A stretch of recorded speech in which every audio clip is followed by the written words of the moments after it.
You've brought up your concerns about dyslexia to your child's school, but they've told you they don't see it.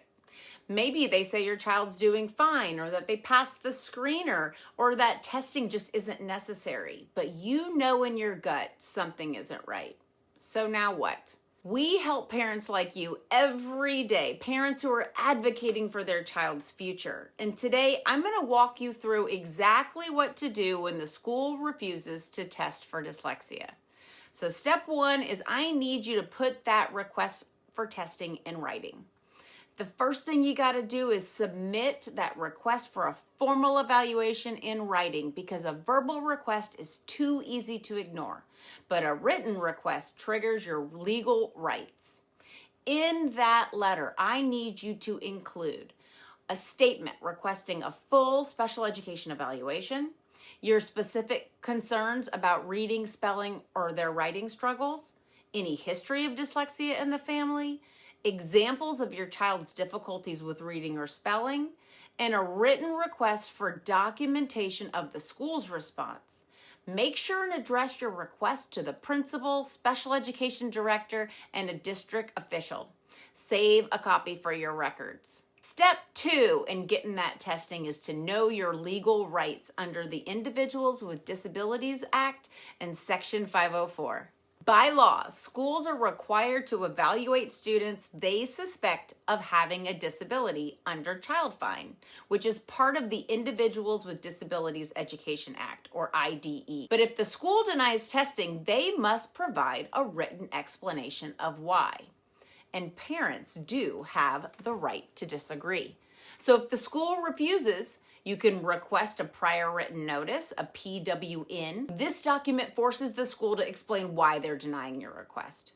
You can ask for an independent educational evaluation, or an IEE. If you disagree with the school's decision, you have the right to request an evaluation by an outside professional, which is often at the district's expense. And consider a 504 plan. If your child is struggling but doesn't qualify for special education, a 504 can help them to have extra accommodations like assistive technology or extra time. Step three to getting that evaluation is seek a private dyslexia evaluation. If the school won't test, or if you don't want to wait, you can pursue a private dyslexia evaluation.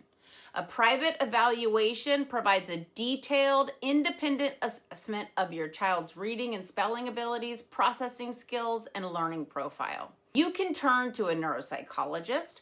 They're going to offer that comprehensive testing, including ADHD and other learning differences, or an educational diagnostician who's going to specialize in academic evaluations. Private evaluations can often be used to request school accommodations, services, or even reimbursement if the school later recognizes the diagnosis. Step four is make sure to gather that documentation and track progress. While you're advocating, keep detailed records of everything, including report cards, progress reports, work samples that show all of the reading and spelling struggles, emails and meeting notes with school staff, any independent testing, or anything. The more evidence we have, the stronger the case you will be to escalate that request. Step five to having the school listen is that there is strength in numbers. So consider finding an educational advocate or an attorney.